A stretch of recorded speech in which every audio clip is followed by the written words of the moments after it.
अस्सलामुअलैकुम। आज के इकोनॉमिक और कमोडिटी राउंडअप के साथ मैं हूं आपका होस्ट अली मोहम्मद उस्मानी। पाकिस्तान की माशी सरगर्मियों के हवाले से बात करें तो काफ़ी हद तक की चीज़ें पाकिस्तान के फेवर में जाती हुई दिखाई दे रही हैं। एक जानिब अगर हम देखें कि पाकिस्तान में टैक्स कलेक्शन के हवाले से बात करें, चाहे करंट अकाउंट्स के हवाले से बात करें, जो कि गर्चे जून के महीने के अंदर जो है वो काफ़ी हद तक के डिप्रेसिव सिनेरियो तो दिखाया, मगर फिर भी साल 9 के आखिर के ऊपर जो है हमने देखा कि हमारा जो करंट अकाउंट है वो बिल आखिर जो है वो एक बहुत बड़े लेवल पे डेफिसिट होने से बच गया। इसकी बुनियादी वजह यह थी कि पाकिस्तान में बैरून मुल्क मुकीम पाकिस्तानियों की जानिब से भेजी जाने वाली तरसीलात ज़र ने मईशत पाकिस्तान को इस्तेकाम देने में अपना कलीदी किरदार अदा किया था। एक जानिब ये न्यूज़ पाकिस्तान की मईशत को इस्तेकाम दे रही थी, वहीं पे गुज़िश्ता कुछ माह से हम ये बातें कर रहे थे कि इस वक्त पाकिस्तान की जो इस वक्त बदलती हुई सूरत हाल है, यानी कोविड से निकलते वक्त जो पाकिस्तान का सिनेरियो डेवलप हो रहा था, इसके अंदर खित्ते की सूरत हाल भी बहुत इंपॉर्टेंट रोल प्ले कर सकती है। इन तमाम तर चीज़ों के हवाले से गवर्नमेंट ऑफ पाकिस्तान का भी मौक़िफ़ ये था कि इस वक्त जो खित्ते की तब्दील होती हुई सूरत हाल है, ये एक बहुत बड़ा इम्पैक्ट डाल सकती है आने वाले वक्तों के अंदर पाकिस्तान के लिए। इसके ऊपर कोई प्रॉपर तरीके से वजाहत तो नहीं की गई थी गवर्नमेंट ऑफ पाकिस्तान की जानिब से, मगर जो सिचुएशन सामने आ रही थी वो अफ़गानिस्तान था। यानी अफ़गानिस्तान के अंदर जब से अमरीकी फ़ौज के इनखला के ऊपर से बात होना शुरू हुई थी, अफ़गानिस्तान जो है बहुत ही ज़्यादा लाइमलाइट में आ गया था, बहुत ही ज़्यादा एक मैटर ऑफ डिबेट बन गया था कि आने वाले वक्तों के अंदर अफ़गानिस्तान की सूरत हाल क्या होगी। बिल आखिर जो फ़ौजी इनखला के बाद हमने देखा कि अफ़गान तालिबान जो थे उन्होंने सरायत की और मुख्तलिफ सूबों के ऊपर कब्ज़ा करते करते बिल आखिर कल के रोज़ उन्होंने जो है इसके जो कैपिटल है उसके ऊपर कंट्रोल संभाल लिया। यही तमाम तर सूरत हाल के पेश नज़र देखा जाए तो अफ़गान प्रेसिडेंट अशरफ गनी साहब जो हैं वो भी इस वक्त वहाँ से उनको सेफ एग्जिट दिया गया और वो बाहिफाजत वहाँ से निकलने में कामयाब हो गए। गर्चे बाहर जाके उन्होंने जब उन्होंने अफ़गानिस्तान को छोड़ा तो वहाँ से फिर एक बयानिया जारी किया जिसके अंदर उन्होंने तालिबान के हवाले से ये कहा कि उन्होंने कब्ज़ा तो कर लिया है, मगर लोगों के दिलों में जगह बनाना उनके लिए थोड़ा दुश्वार होगा। बहरहाल ये तो एक बयानबाजी थी, मगर इसके अंदर जो अफ़गान तालिबान थे उन्होंने जो है बगैर किसी खून खराबे के या बगैर किसी रिटेलिएशन के इस तरीके से जो है अफ़गानिस्तान के ऊपर अपना होल्ड संभाल लिया।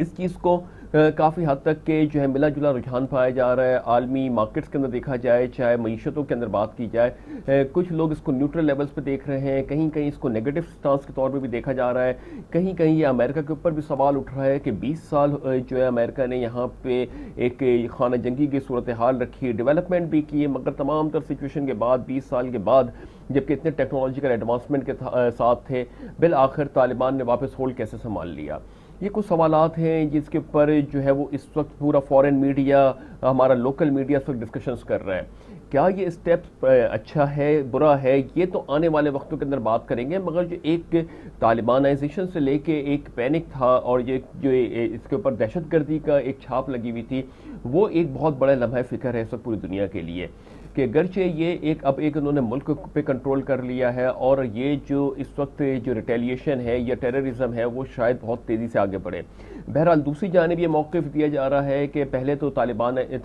के ऊपर जो है वो काफ़ी हद तक के मज़ालिम हुए या अमरीकी फ़ौजियों के साथ या अफ़गानी फ़ौजियों के साथ उनकी झड़पें होती रहीं, जिसकी फ्रस्ट्रेशन के अंदर वो अपने एक्ट छुप के किया करते थे। अब कहा ही जा रहा है कि वो उन्होंने एक मुल्क ले लिया है और एक मुल्क की सरबराही करेंगे, तो शायद इस तरीके के एक्ट सामने ना आए। बहरहाल ये तो आने वाला वक्त बताएगा। उम्मीद करते हैं कि ये जो इस वक्त अफ़गानिस्तान की सूरत हाल है ये पुरअमन तरीके से आगे बढ़े और जिस तरीके से वहाँ पे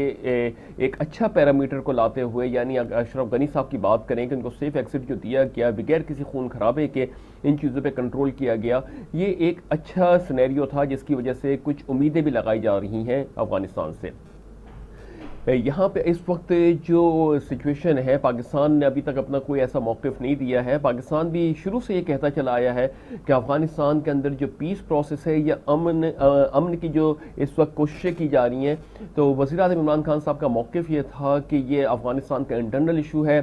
तालिबान हो, चाहे वहाँ की मौजूदा गवर्नमेंट हो, चाहे वहाँ के जो पॉलिटिकल पार्टीज़ हों, उनको मिल के इसके ऊपर काम करना चाहिए और ये उनका इंटरनल मैटर है। मुत्तहिदा गवर्नमेंट के ज़रिए इन तमाम तर मैटर को रिजॉल्व किया जाए। पाकिस्तान मज़ीद किसी खाना जंगी में अपने आप को पेश नहीं कर सकता।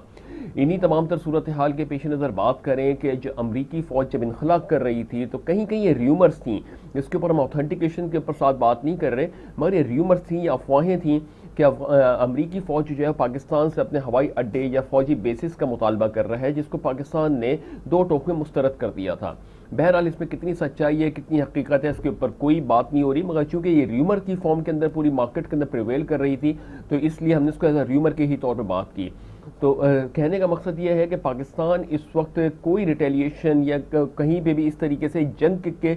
जो प्रमोट करने के लिए अपना किरदार अदा करना नहीं चाहता है। तो पाकिस्तान यही चाह रहा है कि जो जिस तरीके से चाइना के साथ पाकिस्तान के ताल्लुकात हों, तो अफगानिस्तान में भी जो अमन कायम हो और फिर ये रिटेलिएशन है ये ख़त्म हो, और पाकिस्तान हर किस्म से जो है वो दहशतगर्दी की मजम्मत करता है, हर किस्म से रिटेलिएशन की मजम्मत करता है।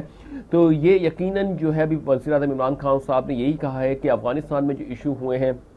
ये जो चीज़ें तब्दीली हो ये पहले उन्होंने बयान दिया था कि जो तब्दीलियां हो रही हैं इसके अंदर अफगानिस्तानी जो लोग हैं, अफगान गवर्नमेंट है, तालिबान है, इनको मुश्तरका बैठ के चीज़ों का हल निकालना चाहिए। पाकिस्तान अपनी सपोर्ट जो है वो अमन के लिए आगे बढ़ाएगा और अमन के पैरोकार बनते हुए पाकिस्तान इस खत्ते के अंदर अपने एक रोल प्ले करना चाहता है। इसी के तनाजुर में बात करें कि इस वक्त जो पाकिस्तान CPEC का मेंबर भी है और बेल्ट रोड इनिशिएटिव के साथ पाकिस्तान जो चाइना के साथ मुंसलिक हुआ हुआ है CPEC अथॉरिटी में, ये पाकिस्तान के लिए एक बहुत ही एक सिचुएशन ऐसी है कि पाकिस्तान चाइना के साथ एक बहुत अच्छे रवाबित कायम किए में हैं। साथ आने वाले दिनों में देखना यह है कि जो अफगानिस्तान की बदलती हुई सूरत हाल है ये क्या रुख इख्तियार करती है, क्या मौक़िफ़ अफगानिस्तान गवर्नमेंट की जानिब से आता है, किस तरीके से वो इन चीज़ों को लेकर चलते हैं और पाकिस्तान इसमें अपना क्या रोल प्ले करता है। हम बात कर चुके हैं कि वज़ीर-ए-आज़म इमरान खान साहब जो है वो हर किस्म की दहशतगर्दी की मसम्मत करते हैं। ना सिर्फ वज़ीर-ए-आज़म इमरान खान साहब बल्कि पूरा पाकिस्तान दहशतगर्दी की मसम्मत करता है, चाहे वो किसी भी जानिब से की जाए, चाहे वो कोई भी लोग हों जिसको ये दहशतगर्दी कर रहे हो। इसमें किसी स्पेसिफिक ग्रुप की बात नहीं कर रहे हैं, मगर ये तमाम तर चीज़ों पे अगर चीज़ें हैं और अफगानिस्तान के अंदर जो अमन कायम करने के लिए पाकिस्तान ने भी अपने एक रोल प्ले किया है, इसमें बहुत बड़ा रोल जो प्ले हुआ है वो कतर की जानिब से भी प्ले किया गया है। कतर ने बाहिनी में इश्तराक से जो है वो काफ़ी हद तक की चीज़ों को मेल्ट डाउन करने का अपना एक रोल प्ले किया था। तो बहरहाल अब सिचुएशन जो है वो तब्दील हो चुकी है अफगानिस्तान की। अफगानिस्तान के अंदर जो है वो तालिबान का कंट्रोल पूरी तरीके से आ चुका है और जो अशरफ गनी साहब थे, जो प्रेसिडेंट थे अफगानिस्तान के, वो वहाँ से निकल चुके हैं। अब यहाँ पे जो क्या हिकमत अमली और लाएअमल तैयार किया जाता है अफगानिस्तान के अंदर, ये आने वाले वक्तों के अंदर पता चलेगा।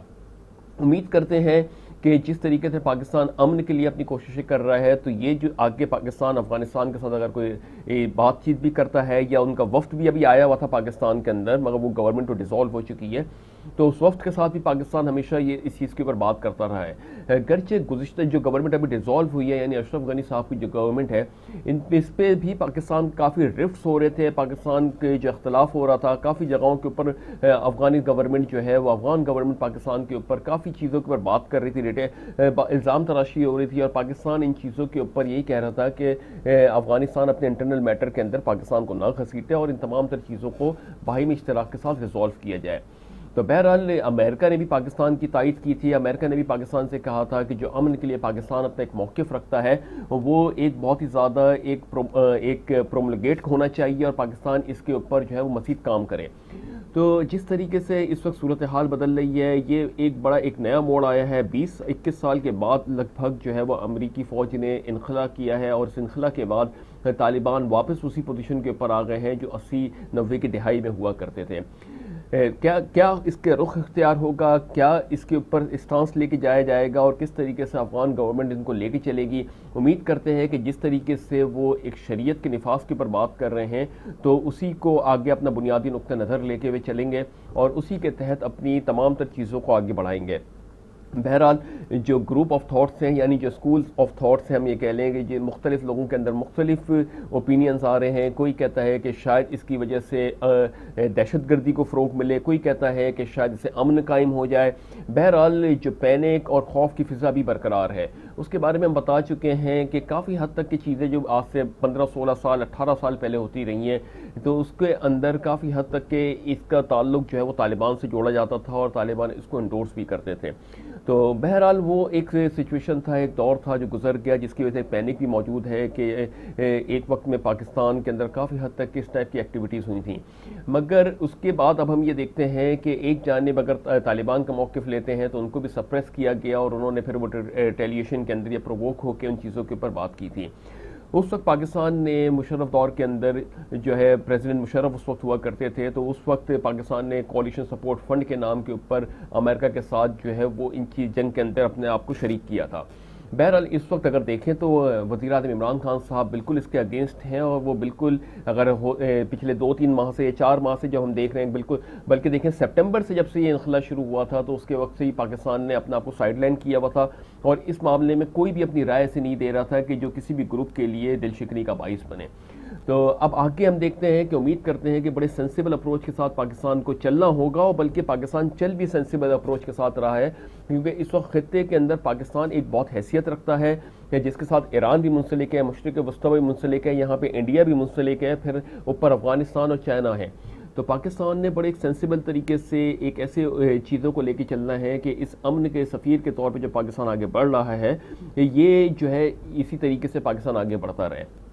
तो बहरहाल ये कुछ मिले जुले रुझान है, इसके ऊपर कहना कुछ कबल उस वक्त है कि ये एक अच्छा एक्ट है कि बुरा एक्ट है, इसके ऊपर क्या आगे स्टांस होगा, किस तरीके से इसके ऊपर मूवमेंट्स होंगी, ये तो अभी कुछ भी इस पर नहीं कहा जा सकता, मगर उम्मीद लगाई जा सकती है कि इन तमाम तर चीज़ों के नताइज बेहतरी आएंगे पूरी दुनिया के लिए। जिस तरीके से जब कोविड आया था तो कोविड के अंदर भी हम कुछ कह नहीं पा रहे थे कि किस तरीके से इन तमाम तर चीज़ों के ऊपर होगा, और आज तक भी हम नहीं कह पा रहे कि इस कोविड की वजह से कितना डिजास्टर हुआ है पूरी दुनिया के अंदर, और आने वाले वक्तों के अंदर क्या सिचुएशन डेवलप होगी। तो ये जो सिचुएशनल चेंजेस आ रहे हैं पूरी दुनिया के अंदर, ये अभी हम देखें अगर उसको गौर करें तो गुज़िश्ता 1.5 साल से जो सिचुएशनल चेंजेस आए हैं, चाहे वो कोविड को लेके आए हों, चाहे इसराइल फ़लस्तीन वॉर को लेके आए हों, चाहे अफगानिस्तान से अमरीकी फ़ौज के इनखला को लेके आए हों, इन तमाम तर सूरत हाल के अंदर कोई भी चीज़ प्रेडिक्ट करना अभी कबल अज़ वक्त ही लग रहा है। तो उम्मीद ही लगा सकते हैं, जिस तरीके से हम कोविड के बारे में उम्मीद लगा रहे थे, तो फिर अल्लाह ताला का शुक्र है कि वैक्सीनेशन डेवलप हुई और उसके एक अच्छी चीज़ें जो बेहतर होना शुरू हुई, पूरी दुनिया अलाइंड होना शुरू हुई,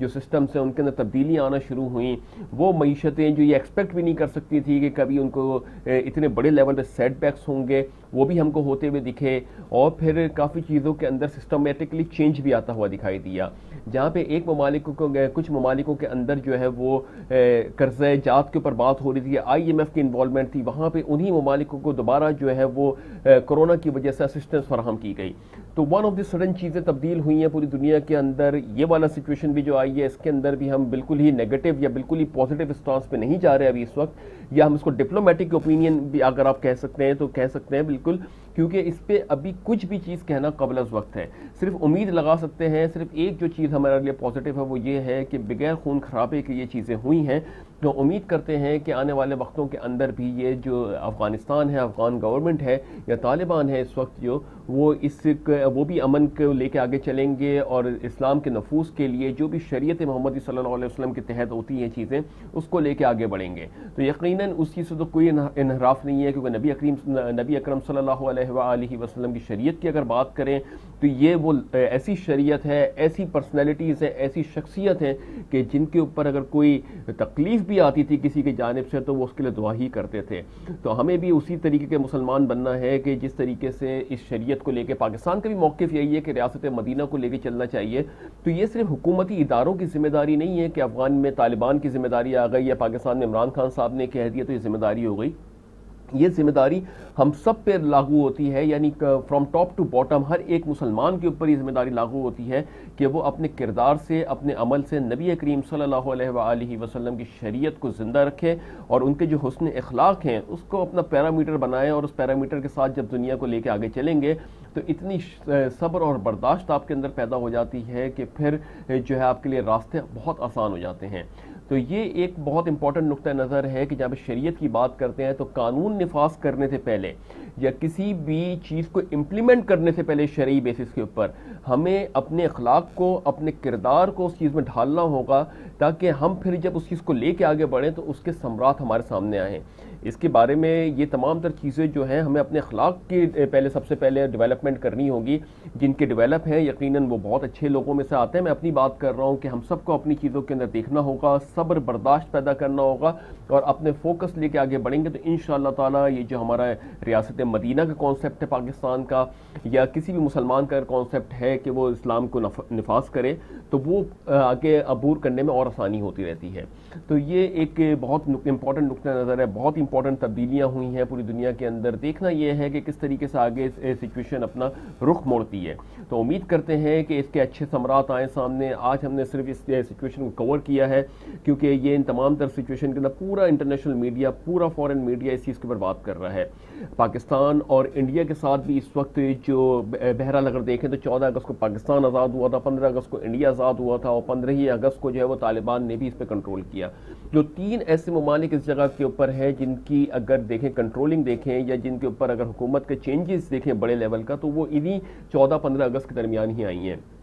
तो जिस तरीके से वज़ीर-ए-आज़म इमरान खान साहब अपना मौक़िफ़ लेके चल रहे हैं, हमेशा हमने देखा है कि वज़ीर-ए-आज़म इमरान खान साहब जो है वो एक सॉलिसी के तहत आगे बढ़ना चाहते हैं, चाहे वो इंडिया के साथ क्यों ना बात हो। करतारपुर कॉरिडोर के अंदर वज़ीर-ए-आज़म इमरान खान साहब ने जब सिख बरादरी को बुलाया था पाकिस्तान, तो खुद जो है बॉर्डर के पास गए थे लेने के लिए। यहाँ पे ये बात हमको बिल्कुल ही जहन से निकाल देनी चाहिए कि हम किसी प्रो पॉलिटिकल पार्टी के ऊपर बात कर रहे हैं। हम बहैसियत पाकिस्तान बात कर रहे हैं, जहाँ पे हमारे भुट्टो साहब ने भी जो यूनाइटेड नेशन के अंदर अपने एक रोल प्ले किया था, जहाँ पे मोहतरमा बेनज़ीर भुट्टो साहिबा ने भी अपने बहुत इंपॉर्टेंट रोल प्ले किए गए हैं। नवाज शरीफ साहब ने भी अपने कुछ रोल प्ले किए हैं। डेफिनेटली इख्तलाफात अपनी जगह पे, रिफ्ट्स अपनी जगह के ऊपर, जो चीज़ें हैं वो अपनी जगह के ऊपर हैं, मगर जो पाकिस्तान के लिए कोई कदम उठाता है तो उसको हम वाकई में तहे दिल से सैल्यूट करते हैं। और पाकिस्तान के मौक़िफ़ के लिए अगर कोई अपने आप को आगे बढ़ाता है तो उसके लिए हम बहुत ही एक अच्छे अल्फाज इस्तेमाल करते हैं और दुआ गो होते हैं कि अल्लाह ताला इसके मौक़िफ़ को लेकर इसको आगे चले। तो यही कुछ देखा है कि वज़ीर-ए-आज़म इमरान खान साहब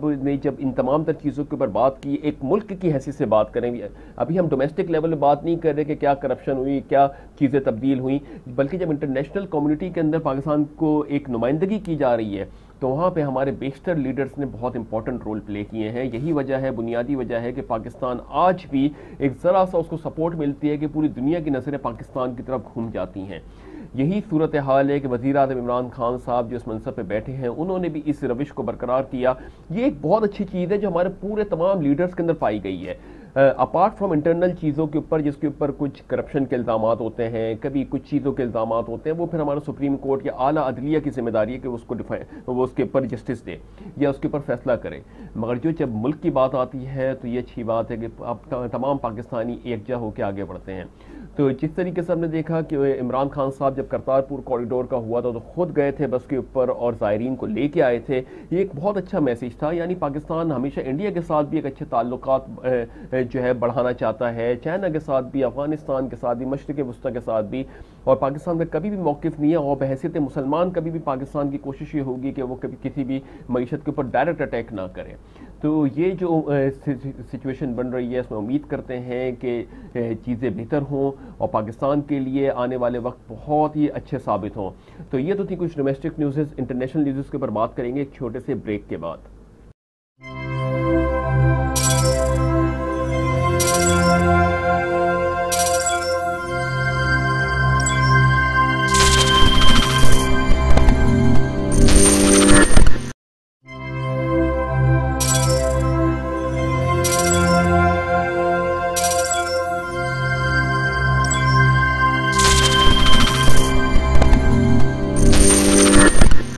वेलकम बैक नाजरीन। ब्रेक पे जाने से पहले जिस तरीके से हमने डोमेस्टिक न्यूज़ के ऊपर बात की थी, पाकिस्तान के अंदर इस वक्त बदलती हुई सूरत हाल के ऊपर बात की थी, फिर डोमेस्टिक जो रीजनल लेवल के ऊपर जो बदलती हुई सूरत हाल है उसके ऊपर बात की थी। वहाँ पे हमने तमाम तर चीज़ों का मवाजना किया था। उसके साथ साथ हम बात करें कि इंटरनेशनल मार्केट्स के अंदर इस वक्त क्या सिनेरियो चल रहा है। इंटरनेशनल मार्केट्स के बारे से बात करें तो एनर्जी इंफॉर्मेशन एडमिनिस्ट्रेशन की जानिब से एक्सपेक्ट किया जा रहा था कि इन्वेंट्री इस वीक में 12 लाख बैरल से नेगेटिव में आएगी। वहीं पर देखिए तो इन्वेंट्री सिर्फ 4 लाख बैरल से नेगेटिव में आई है। यानी इस वक्त जो डिमांड का बढ़ना है वो बड़ी इतनी तेज़ी से नहीं बढ़ रहा जिस तरीके से एक्सपेक्ट किया जा रहा था। यानी इन्वेंट्री का नेगेटिव में आने का मतलब ये है कि डिमांड बहुत तेज़ी से होगी और सप्लाई शॉर्ट होगी, जिसकी वजह से 12 लाख से इन्वेंट्री नेगेटिव में आ सकती है। ये एक्सपेक्ट किया जा रहा था, मगर इन्वेंट्री जो नेगेटिव में आई है वो 4 लाख बैरल से नेगेटिव में आई है। इसकी वजह से अभी भी ये कहा जा रहा है कि चाइना के अंदर जो डिमांड बढ़ने का तनासुब है वो उस तेज़ी से नहीं आ रहा है, जिसकी वजह से पैनिक की सूरत हाल ऑयल मार्केट्स के अंदर देखी जा रही है। अगर हम रेट्स के हवाले से बात करें तो WTI क्रूड इस वक्त 63 सेंट्स माइनस होने के बाद $67.58 पर बैरल पर ट्रेड हो रहा है। ब्रेंट इस वक्त तकरीबन 56 सेंट्स माइनस होने के बाद 70.03 यूएस डॉलर पर बैरल पे ट्रेड हो रहा है। गोल्ड इस वक्त 40 सेंट्स माइनस होने के बाद 1777 यूएस डॉलर पर आउंस पे ट्रेड हो रहा है। सिल्वर तकरीबन 25 सेंट्स माइनस होने के बाद 23.5 यूएस डॉलर पर आउंस पे ट्रेड हो रहा है। तो ये जो एक तब्दीली पूरी दुनिया के अंदर आ रही है, देखा है ऑयल जो इस वक्त अपना वो सस्टेन कर रहा था, अभी थोड़ा सा प्रेशर लेते हुए नीचे आया है। यहाँ पे जो 70 का लेवल है वो थोड़ा सा उसको डिफिकल्ट लग रहा है सस्टेन करना। कहीं कहीं ये भी एक्सपेक्ट किया जा रहा था कि ये 80 के लेवल्स को अप्रोच कर जाएगा, मगर ये जो ऑयल मार्केट्स हैं इसके अंदर काफ़ी हद तक के अनसर्टेन सिनेरियो अभी भी बरकरार है कोविड को लेके कि आने वाले वक्तों के अंदर किस तरीके से मीशतें अपने आप को रेस्पॉन्ड करेंगी। अभी प्रॉपर तरीके से मीशतें रेस्पॉन्ड करना शुरू नहीं की हैं, मगर एक जानिब जो चीज़ें बेहतरी की तरफ जा रही थी, जिसके ऊपर हमने देखा था कि प्रोडक्शन कट को भी कम किया गया था, अभी तकरीबन 5.7 मिलियन बैरल पर डे की प्रोडक्शन कट के ऊपर है। इनिशियल लेवल के ऊपर 9.7 मिलियन बैरल प्रोडक्शन कट थी, यानी ऑयल इस वक्त जो अपनी सलाहियत के हिसाब से वो 57 लाख बैरल जो है वो कम प्रोड्यूस कर रहा है दिन का।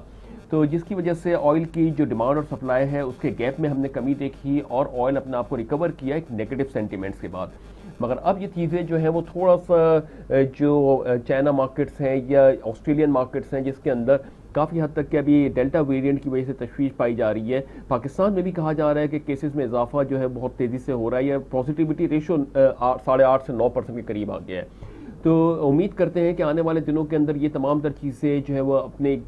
बेहतरी की तरफ जाएं। अफगानिस्तान की सूरत हाल है वो भी एक मुस्बित ही रुझान लेकर आए, क्योंकि अब तो उन्होंने कंट्रोल कर लिया है। उम्मीद करते हैं कि एक अच्छे नज़रिए के साथ आगे बढ़े सारे ममालिक, और जो एक खत्ते में अमन की बात की जा रही है वो अमन कायम हो। तो उम्मीद करते हैं आने वाले दिन ना सिर्फ पाकिस्तान के लिए बल्कि आलमी मईशतों के लिए भी खुशखबरी का पैगाम लेकर आए, इस दुआ के साथ कि अल्लाह ताला पाक सर ज़मीन को शाद आबाद रखे। अपना बहुत बहुत बहुत ख्याल रखिएगा। अपने होस्ट अली मोहम्मद उस्मानी को इजाज़त दीजिए। अल्लाह हाफिज़।